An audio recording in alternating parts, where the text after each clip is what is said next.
Hier, je terminais avec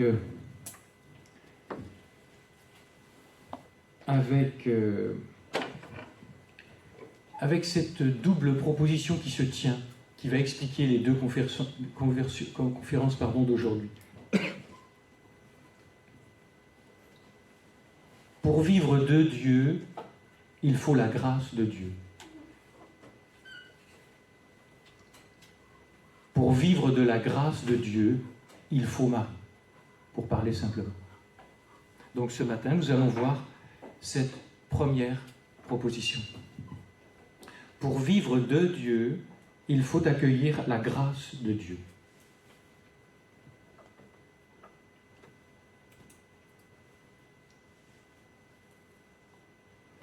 Un premier point. La voie mariale que nous propose le Père de Montfort est une voie de sainteté. Disons les choses d'emblée. Grillon de Montfort ne s'embarrasse pas de circonvolution de langage. Dès son entrée en matière, le secret de Marie nous oriente directement vers le but. Que cela nous étonne ou non, que nous soyons disposés ou pas, la volonté de Dieu sur vous est que vous deveniez saintes comme lui dans cette vie. Secret de Marie 3. Et pour nous éviter de considérer la sainteté comme une voie facultative, il dit « L'acquisition de la sainteté de Dieu est votre vocation assurée. » On est sur cette terre uniquement pour devenir des saints. Et si nous n'avons pas ça en vue, nous allons avoir une vie baptismale au rabais.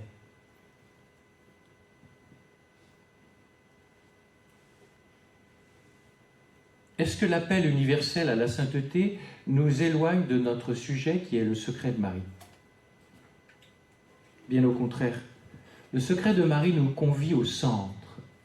La dévotion à Marie est le secret de la sainteté, parce que c'est le secret de la vie baptismale.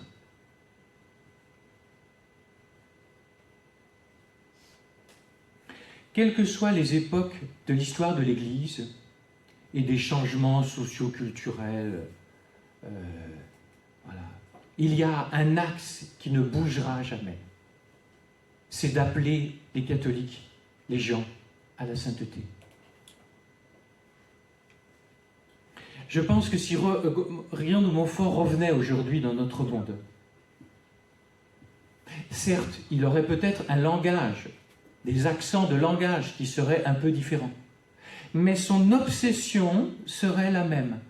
Dieu vous veut saint, et il irait à l'essentiel.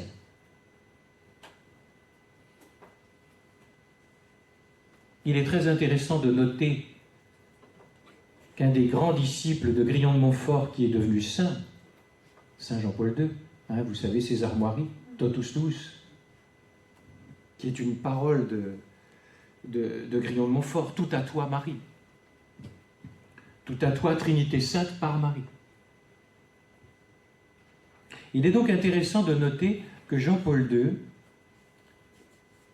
redit exactement les choses. Pour moi, un des documents les plus beaux de Jean-Paul II, il est parfois un peu complexe parce que c'est une pensée slave. Donc on est un peu latin, on aime bien les petits a, petits b, c'est un peu une pensée différente. Bon. La lettre de Jean-Paul II pour le 3e millénaire avec les 7 priorités pastorales, c'est extraordinaire. C'est hyper bien dit, hyper simplement dit. Et il a un chapitre. Il dit, on devrait avoir comme axe de notre pastorale, la pastorale de la sainteté. Il me semble que dans les diocèses et les paroisses, on se fatiguerait un petit peu moins à inventer des plans pastoraux en reprenant simplement pour 7 ans, cette année, les propositions de Jean-Paul II. On ne se fatiguerait pas, puis en plus, si on irait à l'essentiel, on ne se perdrait pas dans l'accessoire. Mais enfin, il faut entendre. Il dit, Jean-Paul II, « Je n'hésite pas à dire que la perspective dans laquelle doit se placer tout le cheminement pastoral est celle de la sainteté. » Est-il original, notre pape Jean-Paul II? Est-il original, notre père de Montfort? Non. Tout le monde se réclame aujourd'hui du Concile Vatican II, ça doit être le curseur. Est-ce qu'on le lit? Est-ce qu'on l'a vraiment lu? Et le joyau de Vatican II, qu'est-ce que c'est? C'est l'appel universel à la sainteté. Lumen Gentium, 40. Cet appel à la sainteté chez le père de Montfort, dans sa bouche, dans sa pédagogie, n'a rien de moralisant. C'est profondément théologal. C'est absolument pas desséchant. Il a une vision profondément personnaliste. La sainteté est finalement la réponse aux désirs les plus profonds de l'homme. Pour beaucoup, qu'est-ce qu'un saint? Un saint, c'est quelqu'un d'austère, de pas marrant, triste. Grignon de Montfort, un peu comme saint François de Sales, vous connaissez bien le bon mot de François de Sales. Un saint triste est un triste saint. Vous ne trouvez pas ça? Voilà, on a une telle idée de la sainteté que le gars ou la fille doit être tristounette. Voilà. Non. Écoutez ce que dit Grignon de Montfort. Oh, quel plaisir, oh, quel bonheur de pouvoir entrer et demeurer en Marie où le Très-Haut a mis le trône de sa gloire suprême. Traité de la vraie dévotion, 262. Grignon de Montfort est un saint extrêmement joyeux, caché derrière une austérité, profondément joyeux. Et il a une vision de la sainteté qui est résolument optimiste, joyeuse, plénitude. Moi, ce qui me frappe beaucoup, vous voyez, quand j'étais curé, et puis bien sûr on le voit aussi de manière encore plus puissante quand on est à prêcher des retraites, c'est une sorte de condensé, je disais avec Père Gérard, il y a un côté laboratoire de la foi, pour reprendre le mot de Jean-Paul II, à propos des sanctuaires. Eh bien, les retraites, c'est vraiment ça. Et donc, quand une personne découvre Dieu, c'est incroyable. L'autre jour, bon, comme vous ne pouvez pas savoir où je vais prêcher, parce que les témoignages, c'est toujours délicat. Il faut garder la discrétion, vous voyez bien. L'autre jour, je rencontre quelqu'un qui n'a pas encore basculé en Dieu. C'est intéressant. Donc le gars, il est bardé de diplômes. En plus, il est psy. Les psys, normalement, ça c'est tout, non? Je veux dire, enfin, ça c'est tout du cœur de l'homme. Ça a normalement tous les instruments pour être heureux, quoi. Ou alors, à quoi ça sert, quoi? Et là, je vois qu'il n'est pas bien du tout, depuis de nombreuses années. Et il est au bord de basculer. C'est intéressant. Il n'a pas encore basculé. Et il dit, mais je vois bien, mon père, que c'est ça le secret de la vie. Faites que je découvre Dieu, que j'arrive à m'abandonner. Je sens bien que c'est ça. C'est intéressant, hein? Vous qui avez basculé, si vous êtes là, c'est que vous avez un poil basculé. Avez-vous cette joie? Les religieuses qui êtes ici, avez-vous la joie profonde de votre vie consacrée? Avez-vous conscience d'être épouse de Jésus? Ou d'être une vieille fille de Jésus? Il n'y a pas de moquerie de ma part. C'est si important, une religieuse heureuse. C'est si important pour les jeunes prêtres de voir des vieux prêtres heureux.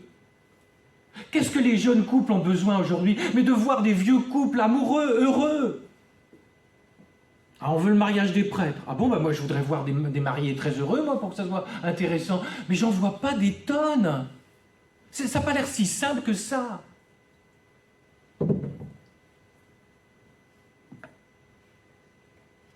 Qu'est-ce que c'est beau de voir un vieux prêtre. Quand je dis vieux prêtre, pour avoir été en Afrique, le vieux c'est le sage. Donc arrêtez de faire des fixations. Ah, le vieux, j'aime pas ce mot-là. C'est parce que tu es en Europe. Un vieux prêtre heureux.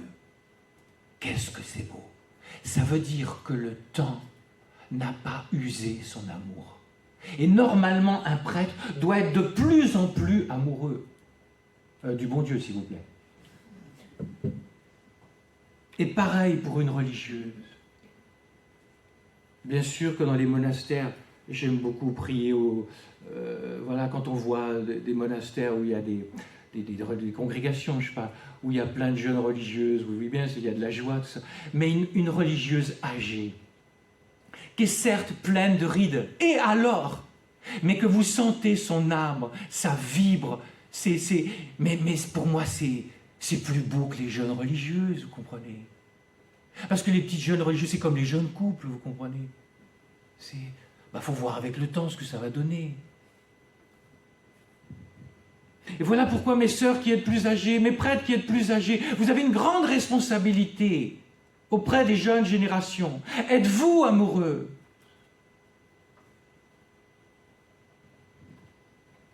Je vais vous donner quelque chose de un peu grave. Vous en ferez ce que vous voudrez. Je ne vais pas prendre des pincettes pour vous le dire.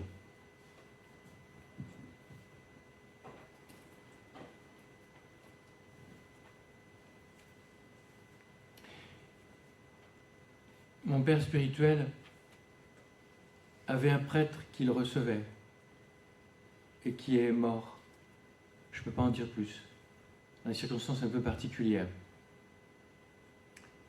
Et ce type-là, si vous écoutez le monde qui est mort, ce prêtre, le monde en fait un saint, même à l'intérieur de l'Église. Et j'ai la grâce, c'est produit comme ça, je connais une âme stigmatisée. Ça existe encore. Et là, vous voyez ce que c'est une âme amoureuse, je peux vous dire, quand vous rencontrez ces âmes-là. Certes, elles sont douloureuses, mais elles sont d'abord amoureuses. Et je confie cette âme décédée de prêtre à l'âme stigmatisée. Et Jésus lui dit, tu diras au Père Jacques, qui était devenu son père spirituel, tu lui diras qu'il prie dorénavant pour ce prêtre, car il est au fond du purgatoire. Pourquoi? Il avait de l'ambition. Il n'aspirait qu'une chose, être évêque, la casquette. Et deuxièmement, ça c'est impressionnant, Jésus dit, il n'était pas amoureux de moi. Il n'était pas amoureux de moi.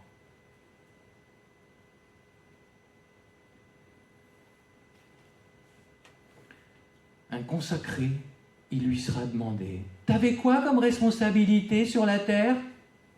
Non. Est-ce que tu étais amoureuse de moi? Prêtre, est-ce que tu es amoureux de moi? Et pour les laïcs, qui avaient la Trinité Sainte, depuis le jour de votre baptême, il vous demande la même chose. Il ne vous demande pas si vous êtes engagé dans votre paroisse, si vous avez fait plein de services et tout ça. C'est très bien. Il vous demandera, est-ce que tu es amoureux de moi? Mes sœurs, allons à l'essentiel. Mes frères, revenons à l'essentiel.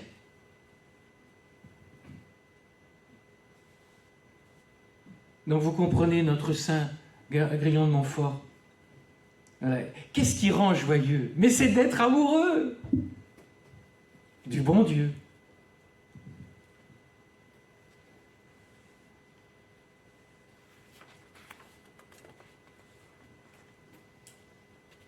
Qu'est-ce dont le monde a besoin? De chrétiens profondément heureux. Je ne parle pas d'une joie commerciale, hein, de vendeurs aujourd'hui, parce qu'on est un peu dans une église du marketing.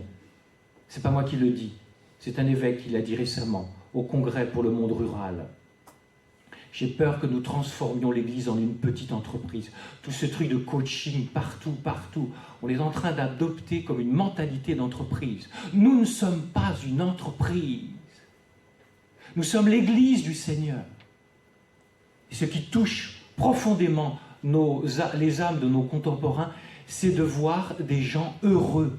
Mais montre-moi que ta foi rend heureux. Et je ne te parle pas d'une joie commerciale. Vous savez, les joies hilarantes, des sourires qui ricanent et qui font beaucoup de bruit. Je ne parle pas de cette joie-là. Mère Teresa dit, elle peut être complètement artificielle. Je parle de la joie profonde, de se savoir aimer et d'essayer d'aimer. C'est ça qui touche le monde. Quand moi, j'hésitais beaucoup, j'avais 20 ans, j'ai rencontré un vieux prêtre qui avait fait la guerre 14-18. Vous allez me dire, mais qu'est-ce qui pouvait t'attirer chez lui? Ben, ce qui était impressionnant, c'est qu'il avait beau avoir les cheveux blancs, mais c'est qu'il irradiait de joie. Mais d'où vient cette joie? Je veux savoir.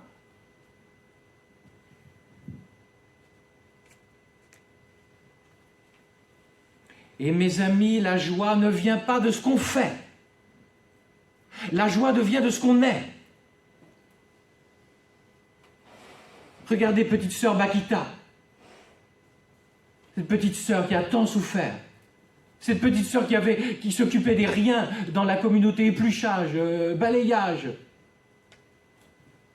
Mais qu'est-ce qui la faisait irradier de paix? L'amour, la rencontre de son maître. Là, elle a rencontré en Jésus un vrai maître. Parce qu'avant, elle a été esclave. Donc elle sait ce que c'est, les maîtres tortionnaires.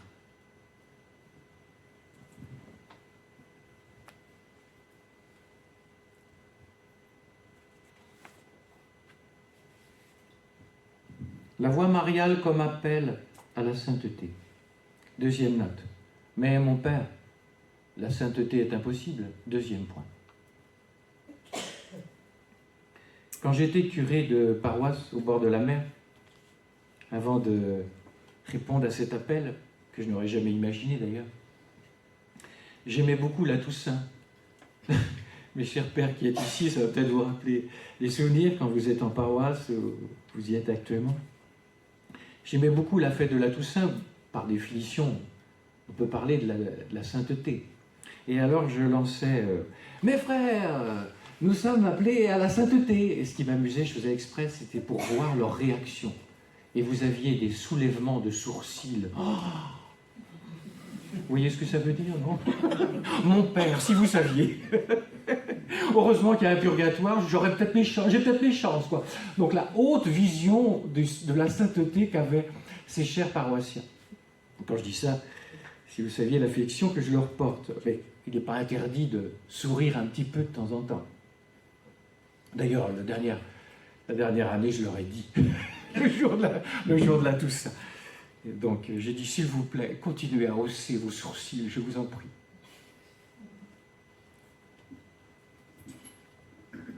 Qu'est-ce qu'il y a derrière ces soulèvements de sourcils? C'est « Oh, tâche impossible, mon père ». Montfort ne trompe pas son éditoire. Notre vocation est sublime, la sainteté. Si tu veux aller au ciel, tu seras saint. Et si tu n'as pas cette conscience-là, tu feras du purgatoire pour désirer être saint. Qu'est-ce que c'est le ciel? C'est la participation au bonheur de Dieu, et ce bonheur n'est pas possible s'il y a la moindre trace de péché. Le purgatoire n'est pas une punition de Dieu, c'est le dernier lifting pour le bonheur. Mes sœurs, ça ne vous intéresse pas un lifting gratos?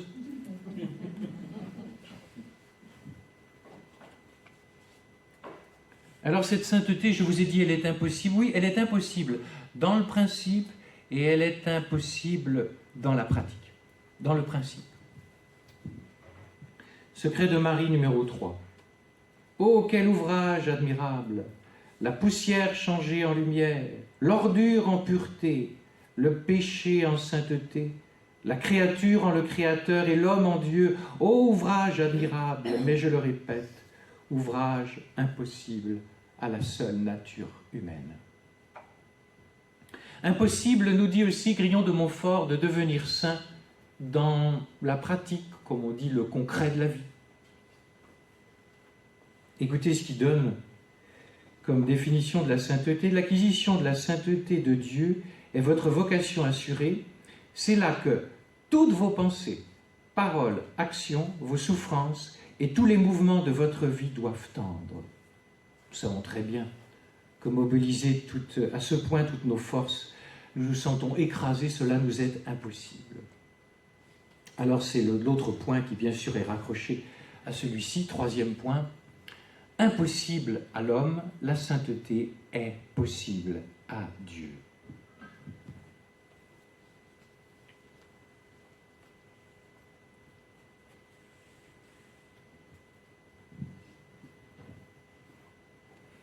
La sainteté nous est demandée par Dieu, mais il n'y aura pas 2 ou 3 pas de fait de notre part que nous allons toucher notre radicale incapacité.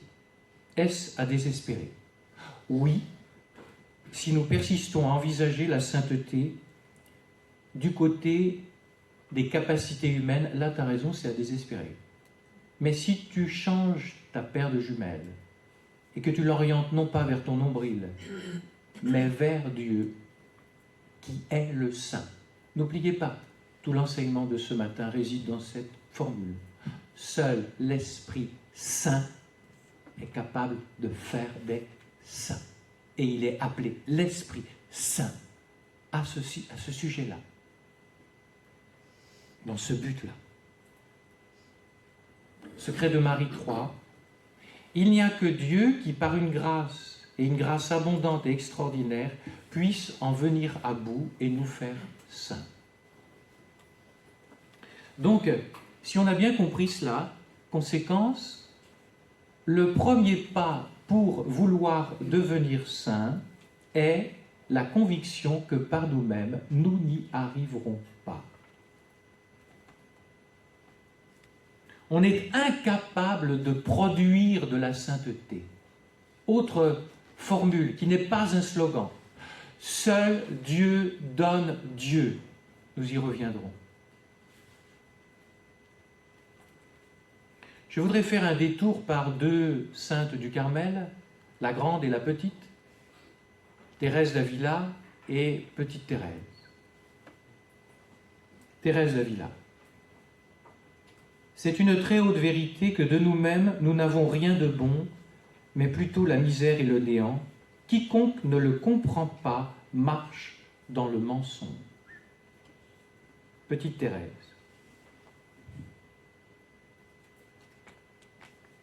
Elle va parler de la vertu, de l'acquisition d'une vertu. Elle dit, si je me disais par exemple, j'ai acquis telle vertu, je suis certaine de pouvoir la pratiquer par moi-même. Ce serait s'appuyer sur mes propres forces, et là, je risquerais de tomber dans l'abîme.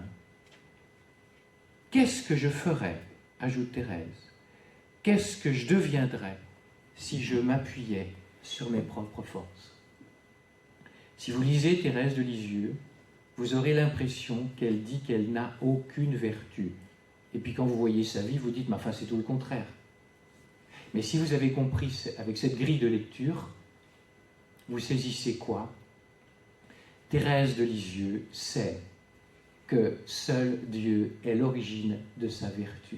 Et elle vit complètement suspendue à la grâce de Dieu pour accomplir la moindre vertu de patience, de joie, de tout ce que vous voulez. Elle sait que tout est grâce, pour reprendre une expression que vous connaissez bien. Alors, dernière partie. Quel est l'enjeu, si on a bien posé ses bases?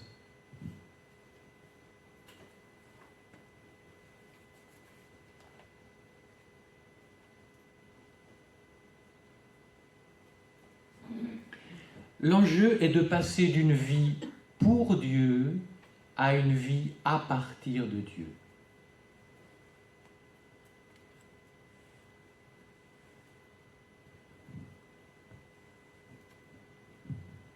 Je cite à nouveau Jean-Paul II à propos de Grillon de Montfort. Il dit que c'est un théologien de grande classe. Il y a chez lui une parfaite articulation entre la grâce de Dieu et le travail vertueux, c'est-à-dire la réponse de l'âme. C'est parfaitement ajusté. Tout d'abord, il ne se laisse pas gagner par un certain quiétisme. On pourrait dire Bon, c'est pas grave, aime Dieu et laisse-toi aller, quoi. Et il ne faut pas croire, mais le quiétisme du temps de Bossuet et tout ça, je pense que c'est encore très présent dans l'Église.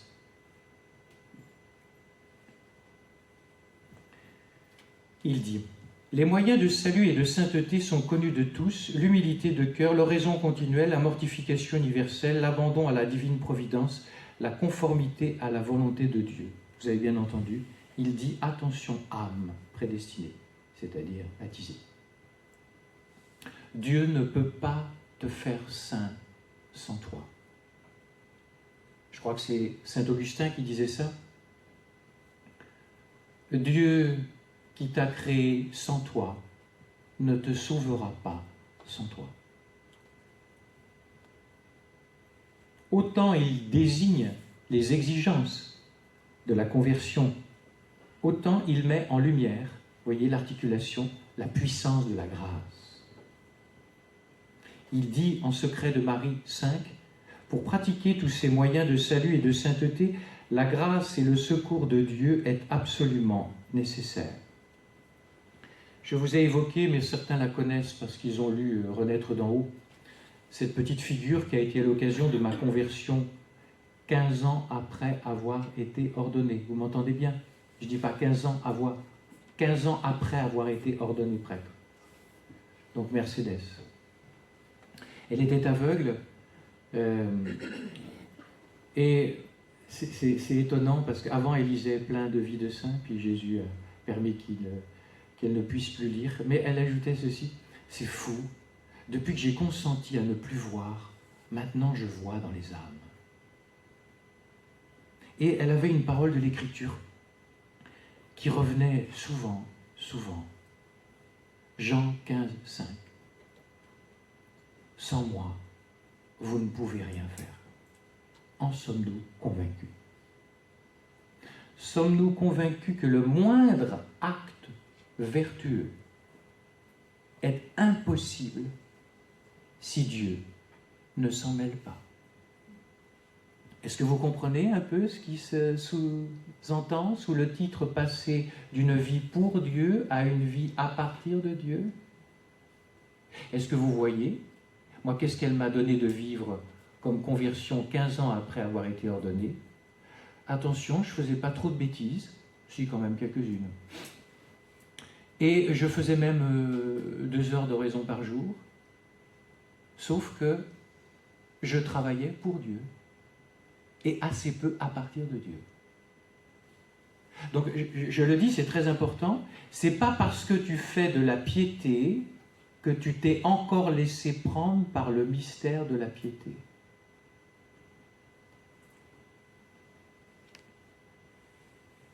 Et me disait, mais mon père, il faut demander à l'Esprit Saint comme à votre meilleur ami, parce que c'est votre meilleur ami. Et demandez-lui en tout. Et vous allez vous dire, vous, les laïcs, oui, mais pas nous. Ben si, vous. Parce que vous êtes baptisés. Pareil que les prêtres. Quelque part, la vie spirituelle, dans son fondement, son essence, entre les laïcs, les prêtres et les religieux, c'est la même. Vivre à partir de Dieu. Lui demander en tout. Dans les riens.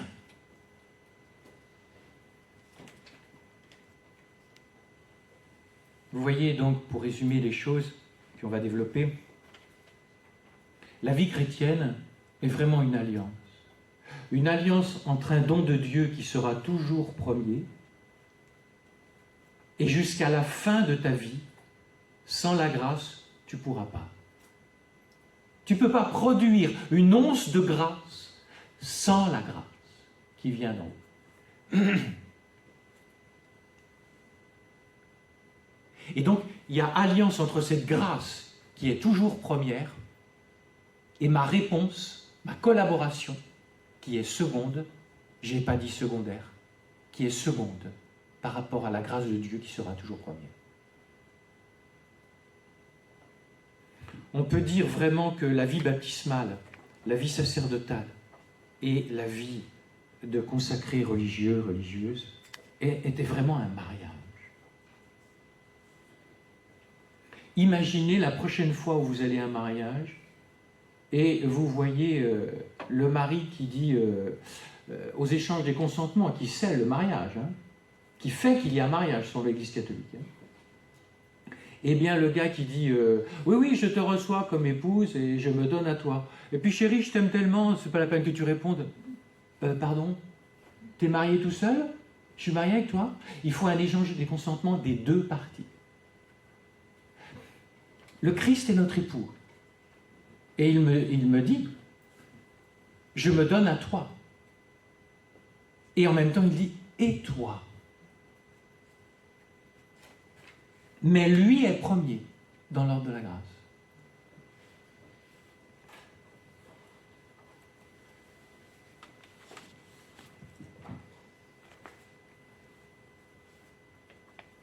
Toujours dans passer d'une vie pour Dieu à une vie à partir de Dieu. La vie dans l'esprit devrait être au fondement de la vie du chrétien, du baptisé. Pour vous montrer que tout ceci, c'est l'Église actuelle. Concile Vatican II, Gaudium et Spes 43. Ils se trompent, ceux qui croient pouvoir se livrer entièrement à des activités terrestres en agissant comme si elles étaient tout à fait étrangères à leur vie religieuse. Ce divorce entre la foi dont ils se réclament et le comportement quotidien d'un grand nombre de chrétiens est à compter parmi les plus graves erreurs de notre temps. Pour essayer d'illustrer ça, je vous donne un petit fait.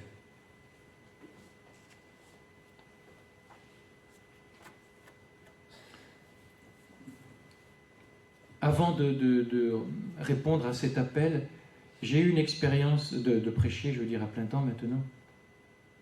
Il y a eu une expérience qui a certainement beaucoup compté. Et il y a dans mon diocèse une dame qui était très très évangélisatrice et qui avait invité plusieurs prêtres à faire des émissions radio sur des thèmes de la foi. Et puis j'avais des confrères qui avaient commencé. Et puis elle me dit, vous voudriez pas venir? Oh non, non, non, je ne veux pas parler sur les ondes, je ne veux pas avoir d'ennui. Il suffit que tu racontes une bêtise, tu vas te faire monter les bretelles par les autorités, tout ça. Je dis, non, non, non, les autres font ça très bien. Et puis bon, je raconte, c'est un plus court. À un moment, je suis tombé dans le sac et j'ai accepté. Et j'ai fait ça pendant plusieurs années. Et ce qui fait que ça m'a obligé à travailler énormément. J'ai écrit des milliers de pages. Parce qu'il fallait écrire les émissions. Ça m'a obligé à travailler, à faire une formation permanente.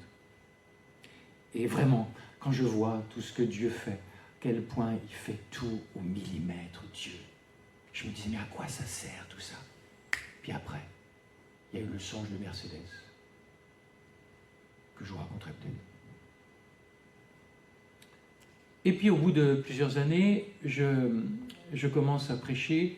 Et puis je vois des amis de ce couple-là, cette dame, qui me disent dans une abbaye, voilà, le monsieur me dit « Alors, est-ce que vous repartez cette année avec notre ami pour faire les émissions spirituelles à la radio catholique ?»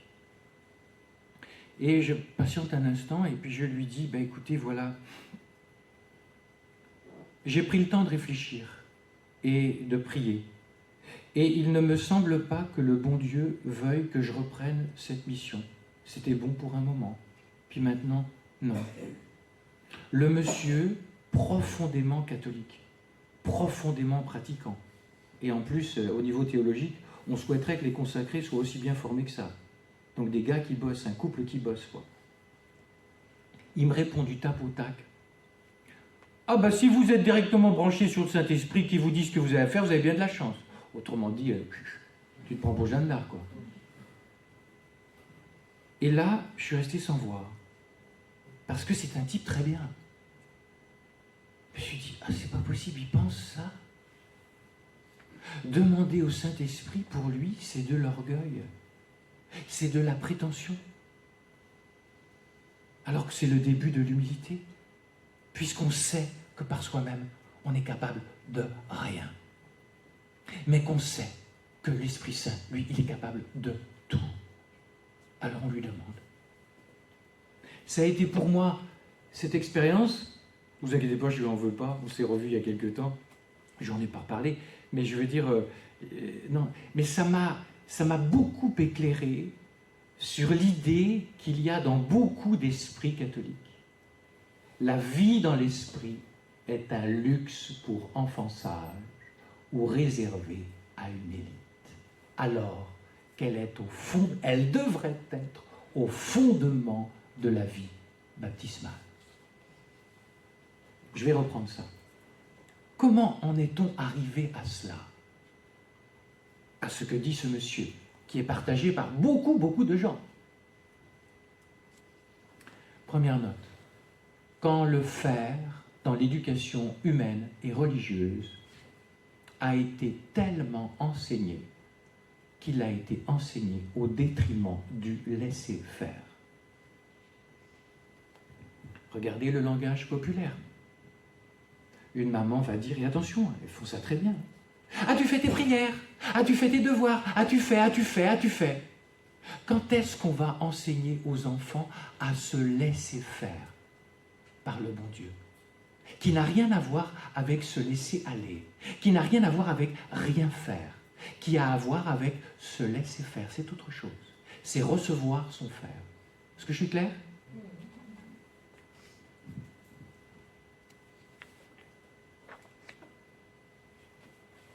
Deuxième note, je voulais un peu laisser entendre. Pour beaucoup de catholiques, et même de consacrés, vivre à partir de Dieu, vivre dans l'esprit, serait de l'orgueil. Il se prend pour Jeanne d'Arc, sauf que les voix qu'on entend, ce n'est pas les voix de Jeanne d'Arc, hein. C'est sur un fond de ténèbres. Moi, je n'ai pas de voix. Mais par contre, je sais quand il me dit quelque chose. Mais qu'est-ce que voulait dire mon père? Le mode habituel de parler de l'Esprit Saint, c'est sur fond de silence. Le mode habituel de donner des lumières, c'est sur fond de ténèbres. Quand j'entends des personnes, et je ne me moque pas d'elles, qui disent « j'ai des lumières ou des paroles de Dieu tous les matins », je pose simplement la question « c'est quoi la place de la croix dans votre vie ?» Il n'y en a pas. C'est du pipeau, votre affaire, car tout se paye.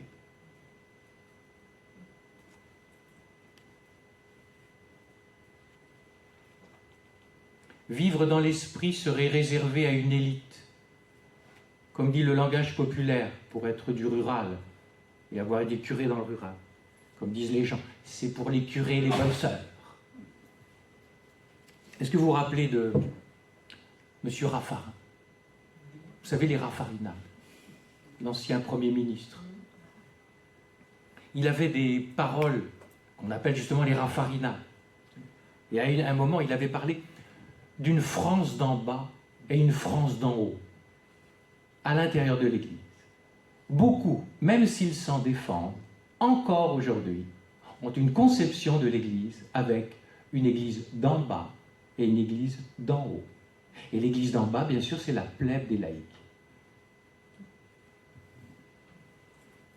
Et l'Église d'en haut, bien sûr, c'est évêques, prêtres et bonnes sœurs, comme disent les gens, avec le langage commun. Essayons de relire saint Paul, comment il éduquait la communauté chrétienne, et nous allons voir qu'il n'y a pas d'église d'en bas et d'église d'en haut. Vous vous rappelez, si vous lisez saint Paul, il y a des nouveaux convertis qui viennent des bas-fonds. Vous le savez peut-être, épître aux Corinthiens. À l'époque de saint Paul, vivre à la corinthienne, c'est une vie très dissolue. C'est pas le Carmel, c'est plutôt le bord. Ça rime avec, bien. C'est une vie extrêmement dissolue. Donc il a des convertis qui arrivent, des nouveaux convertis. Et puis il y a aussi dans ces lettres des anciens. Alors nous pourrions penser, et regarder notre pastorale aujourd'hui, et là c'est un peu ça. On a une pastorale des anciens convertis des chrétiens de souche, des catholiques de souche. Et puis, pour les nouveaux convertis, on a une autre truc, une autre manière de procéder. Saint Paul, lui, n'a qu'une manière de procéder pour les anciens convertis, qui ont de la bouteille, comme on dit, et pour les nouveaux convertis, qui viennent des bas-fonds de Corinthe. Quelle est sa pédagogie? Vous la trouvez dans Galates, dans Romains. Ça transpire dans toutes ses lettres. Par exemple, Galates 5,16. Laissez-vous conduire par l'Esprit. Qu'est-ce que je vous ai dit? Vivre pour Dieu ou vivre à partir de Dieu? Dans Romains 8,14, qui a été si bien commenté par saint Thomas d'Aquin, ceux qui sont conduits par Dieu sont fils de Dieu.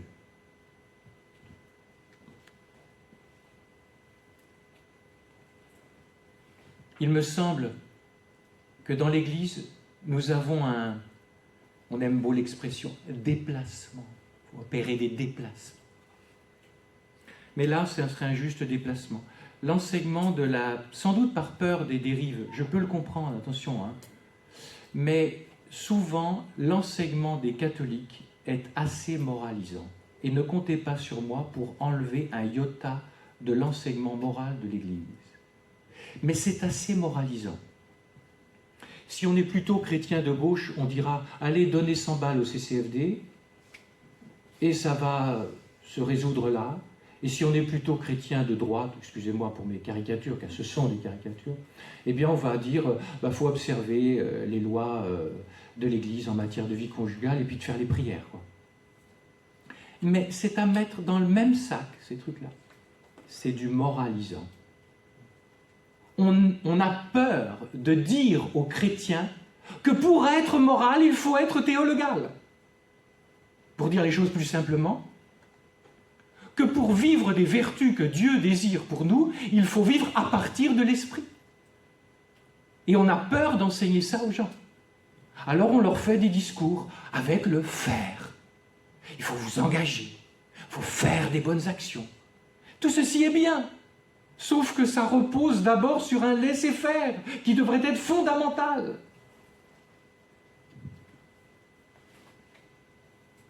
Un autre parallèle avec une autre sainte que j'affectionne et que Jean-Paul II, François, Benoît aiment bien, Faustine.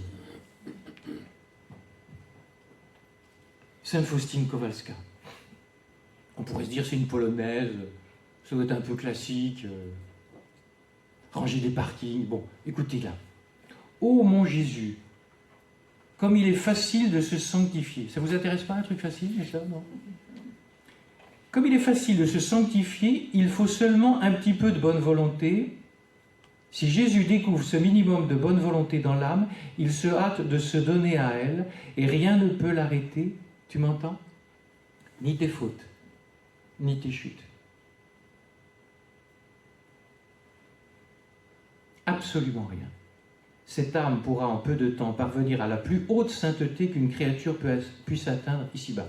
Intéressant, facile, rapide et très haut. Ça va, non? Comme produit, ça se vend bien, non, normalement? Le problème, c'est que assez, un peu en veulent. Et voilà ce qu'elle dit. C'est quoi ce truc-là? C'est quoi cette voie? La fidélité aux inspirations de l'Esprit Saint est le chemin le plus court. Et vous avez un bel exemple, je ne l'ai pas sous les yeux. Comment elle pratique ça? Un soir, elle est donc religieuse, elle est dans son monastère, elle s'apprête à rentrer dans sa chambre pour se reposer, elle a eu une journée harassante, elle est épuisée.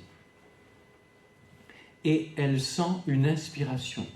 Va chez sœur une telle. Mais attention, c'est pas comme à Pontmain, ça ne s'écrit pas avec des lettres d'or. Il faut écouter son intérieur. Et Dieu, quand il parle, il ne fait pas beaucoup de bruit. Il n'a pas de haut-parleur. Jésus dit à Faustine, « Les âmes qui ne font pas silence ne m'entendront pas, car ma voix est très ténue. » Donc elle rentre, elle est harassée et elle sent, va dans la chambre un tel, d'une sœur un tel, elle n'est pas bien et elle a besoin de quelqu'un. Elle obéit, elle frappe, elle arrive et elle entend. « Oh ma sœur, comme vous avez été bien inspirée, j'ai la fièvre, je brûle, pourriez-vous me préparer une tasse de thé pour me rafraîchir ?» Voilà, elle était très très enfiévrée. Faustine s'occupe d'elle, la quitte, elle rentre chez elle et elle est inondée de joie. Ben, c'est la joie du Saint-Esprit. Je vous le dis parce que moi je le vis. Quand vous allez davantage vouloir ce que l'Esprit Saint veut, vous aurez beaucoup plus de joie. Dites-moi, il y a quelqu'un ici qui n'est pas à la recherche de plus de joie? Enfin, il est mort. On est fait pour ça. L'autre nom de la joie, c'est le Saint-Esprit. Et ce n'est pas ce que tu fais qui te donnera profondément la joie. C'est ce que tu es. Et ce que tu es, c'est Dieu. Si tu ne vis pas à partir de Dieu, ben tu vas avoir comme une vie de schizophrène. Il y aura les actes religieux, spirituels dans ta vie, dans ta journée, puis après il y aura ton job, où là tu travailles à ton compte. Ben vas-y, mais ça ne peut pas produire la joie. Ça. Ce qui produit la joie, c'est l'osmose, c'est le mariage entre ton âme et le Saint-Esprit, dans le quotidien. Vous m'entendez, les chers jeunes couples? Même au travail. Je vous raconterai des trucs qui m'ont arrivé cette semaine, même pour des trucs très très terre à terre, matériels, de bricolage. Vous m'entendez?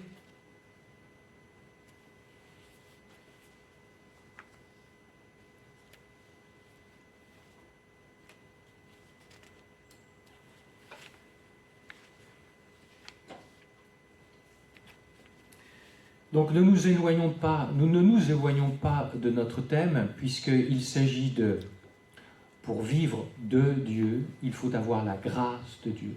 Et l'autre nom de la grâce, c'est le Saint-Esprit. Et donc, voyez-vous, ça va être le dernier point, la vie dans l'Esprit est nécessaire pour vivre en tant que chrétien. Je vais le dire autrement, pour essayer de traduire cette histoire de vivre pour Dieu, qui se distingue de vivre à partir de Dieu. Vous avez beaucoup de catholiques, mais ce n'est pas un jugement, c'est un état de fait. Vous avez beaucoup de catholiques qui sont généreux pour Dieu, ils sont admirables. Pareil pour les religieuses, pareil pour les prêtres. Vous avez beaucoup de consacrés, de baptisés qui sont généreux pour Dieu, mais assez peu finalement permettent à Dieu d'être généreux pour eux. Est-ce que vous voyez? Et tout ça, parce que du côté de Dieu, vous comprenez, la théologie classique nous dit que Dieu est bonum diffusivum sui, c'est-à-dire le bien diffusif de soi. C'est-à-dire que Dieu, c'est comme un geyser. Il attend que ton oui pour se donner à toi. Mais il ne peut pas pénétrer chez toi sans ton oui. Il n'entre jamais par effraction. Je vous ai dit, il n'y a pas plus délicat que Dieu. Ton cœur est là. Porte un tout petit peu ouverte. Il va rentrer qu'un tout petit peu. Ton cœur un peu plus ouvert, il va rentrer un peu plus. Ton cœur largement ouvert, il va rentrer largement. Pour le dire autrement, Marthe Robin, dans son journal, à un moment, elle a une vision symbolique. Elle voit la pluie qui tombe du ciel, mais très puissante, une pluie très puissante. Ben, vous voyez bien ce que c'est. Je vous ai dit, hein, la Vierge Marie avec les gouttelettes, c'est la grâce de Dieu. Et elle dit, je vis les âmes qui marchaient sur la terre. Et je vis des âmes chez qui la grâce, la pluie, l'eau vive descendait sur eux et les pénétrait, mais comme une terre assoiffée, un peu comme en ce moment. Et puis il y a des gens qui sont si peu ouverts à Dieu que Dieu ne peut pénétrer qu'un peu. Et puis il y a des gens qui se promènent, même des catholiques, avec un parapluie pour se protéger de la pluie. C'est terrible à dire, mais c'est comme ça. Comme si la pluie de Dieu était une menace. C'est fou ça. Comme si Dieu était une menace.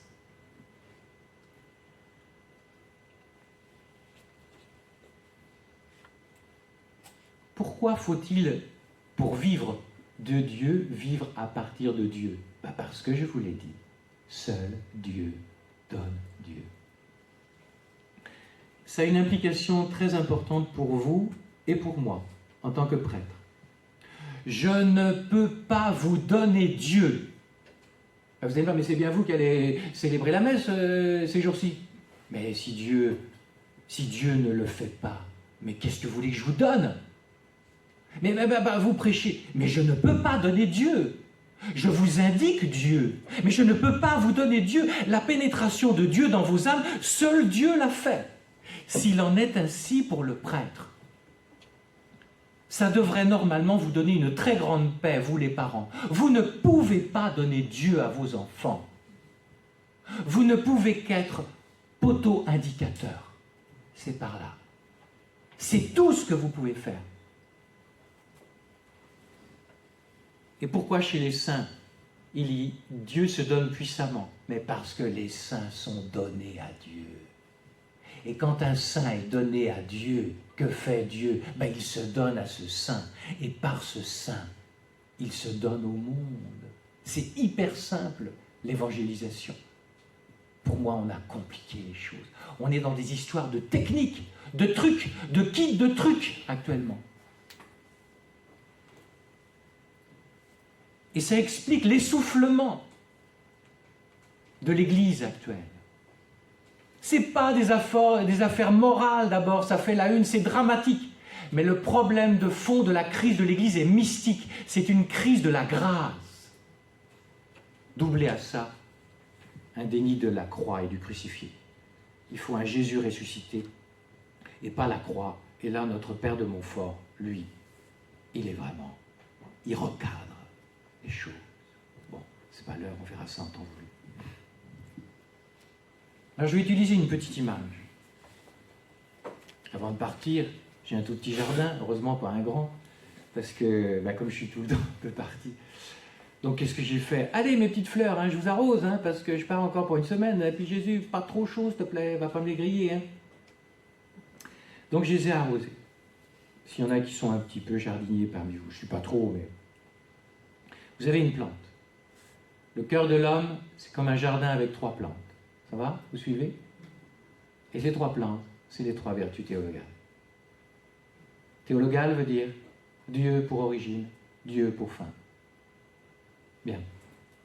Et nous pourrions penser, qu'est-ce que c'est les vertus théologales? C'est croire, espérer, aimer. Donc pour croire, je vais aller chercher en moi, en l'humain qui est en moi, des forces de conviction. Et je vais aller chercher des forces d'espérance en moi. Et je vais aller chercher des forces d'amour en moi. Tu te trompes sur toute la ligne. Regardez, qu'est-ce qu'ils font les bons jardiniers?